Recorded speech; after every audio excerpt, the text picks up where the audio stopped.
Good evening. Good evening. Please state your name for the members of the jury. My name is Dr. Sylvan Hart. What do you do for a living? I am currently the medical director of the Big Sky Medical Center in Bozeman, Montana. Before that, I worked as a physician for numerous organizations, including supervising the emergency room at Kalamia Community Hospital. Have you ever worked in family medicine? Yes, I have worked for over a year in family medicine. What did you do during that time? I worked as a physician in numerous family medicine settings, such as family practices and urgent care clinics. Could you provide your educational background? Sure. I earned my Bachelor of Science degree in Environmental Engineering from the University of Colorado. My MD from Geisinger Commonwealth School of Medicine, completed my emergency medicine residency at Temple, and my fellowship in wilderness medicine at the University of Vermont. Have you reviewed anything in preparation for tonight's testimony? I have reviewed all witness statements and exhibits. In addition, I reviewed textbooks on the standard of care for family medicine. Dr. Hart, how are you involved in tonight's case? I was the doctor that examined and diagnosed Miss Bo Bridger with trichinosis in the emergency room. I was able to diagnose her within 90 minutes. Your Honor, permission to approach witness and opposing counsel with what has previously been marked as Exhibit 10. Let the record reflect I'm showing opposing counsel the copy I'll be showing the witness. Would Your Honor like a copy? Sure. Oh, here you are. Can you please identify this document? Yes, this is my CV. Is it a fair and accurate representation? Yes. Your Honor, the plaintiff moves to admit Exhibit 10 into evidence. Granted. Permission to publish? Sure. Your Honor, at this time, the plaintiff moves to admit Dr. Sylvan Hart as an expert in family and emergency medicine. Sure. Dr. Hart, I'd like to first talk about Bo Bridger. What can you tell us about her condition? Well, before Bo came to the ER, she had been seeing her family doctor, Dr. Coulter, for 3 weeks, but her condition had not improved. At this point, she had come to the ER, and her initial presentation was striking and unusual for someone so young. She reported a persistent fever along with muscle pain for several weeks. At this point, what steps did you take? I attempted to get Miss Bridger's health records from Dr. Coulter's office, but they were unable to successfully send them to the ER. So I spoke with an office person named Marie, who mentioned something about Miss Bridger eating raw food. Once I knew the symptoms were a clear fit for trichinosis.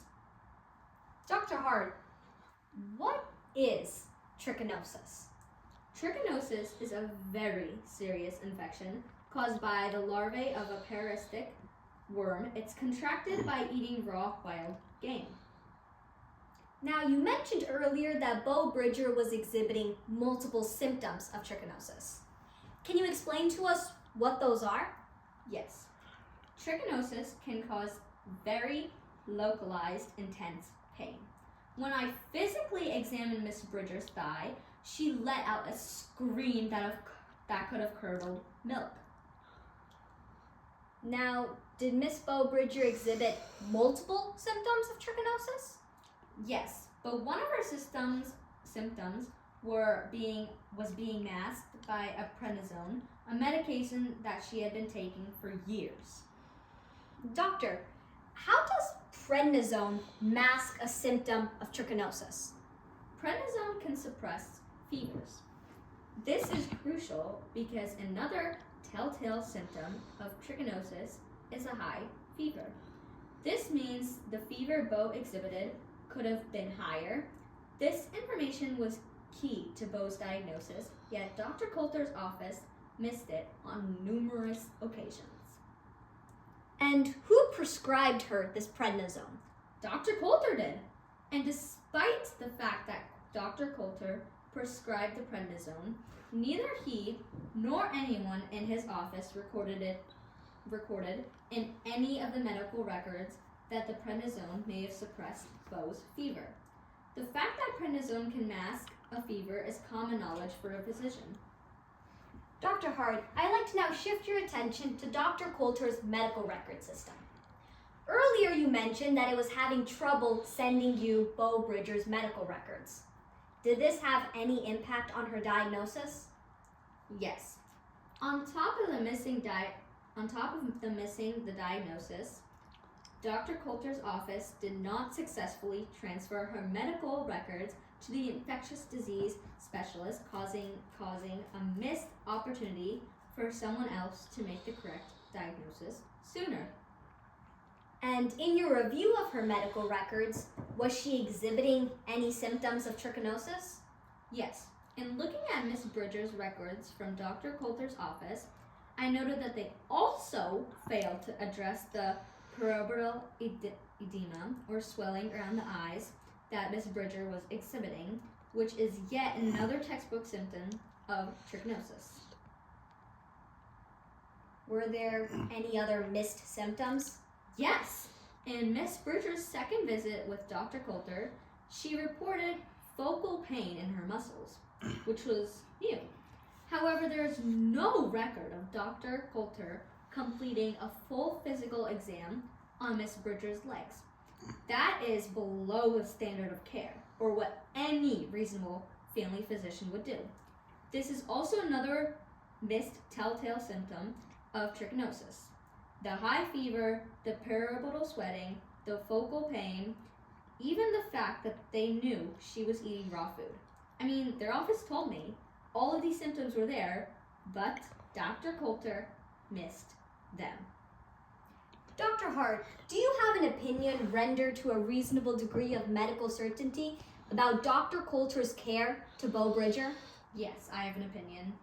What is that opinion? My opinion is that Dr. Coulter and his family and his office failed to meet the standard of care. How?